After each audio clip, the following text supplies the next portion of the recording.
ಗಂಗಾವತಿ ಕನಕಗಿರಿ ವ್ಯಾಪ್ತಿಯಲ್ಲಿ ಮರ್ಮ ಮಣ್ಣು ದಂಧೆ ಬೃಹತ್ ಮಟ್ಟದಲ್ಲಿ ನಡೆಯುತ್ತಿರುವ ಆರೋಪಗಳು ತೀವ್ರವಾಗಿ ಕೇಳಿಬರುತ್ತಿವೆ.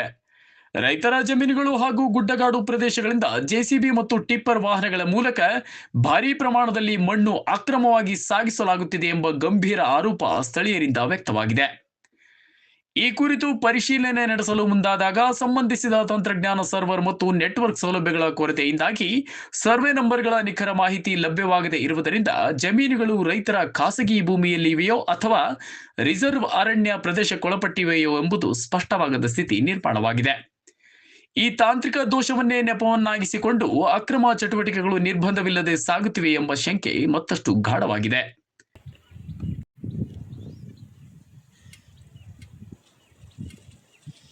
ಕೆಲವು ವ್ಯಕ್ತಿಗಳು ತೊಡಗಿಕೊಂಡಿದ್ದಾರೆ ಎಂಬ ಆರೋಪ ಕೇಳಿಬಂದಿದ್ದು, ಇವರಿಗೆ ಸರ್ಕಾರದಿಂದ ಯಾವುದಾದರೂ ಮಾನ್ಯತೆ ಅನುಮತಿ ಪಡೆದಿದೆಯೋ ಎಂಬುದು ಪ್ರಶ್ನಾತೀತವಾಗಿದೆ.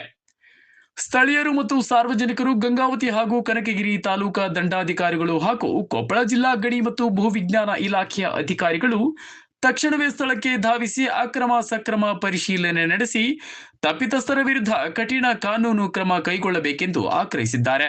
ಸರ್ಕಾರದ ಕಣ್ಣ ಮುಂದೆಯೇ ನಡೆಯುತ್ತಿರುವ ಈ ದಂಧೆಗೆ ಕಡಿವಾಣ ಹಾಕದೇ ಇದ್ದರೆ ಭೂ ಸಂಪತ್ತಿನ ದೋಚಾಟ ಮುಂದುವರಿಯುವ ಭೀತಿ ವ್ಯಕ್ತವಾಗಿದ್ದು, ಜನರಲ್ಲಿ ಆಕ್ರೋಶ ದಿನದಿಂದ ದಿನಕ್ಕೆ ಹೆಚ್ಚುವಂತಿದೆ.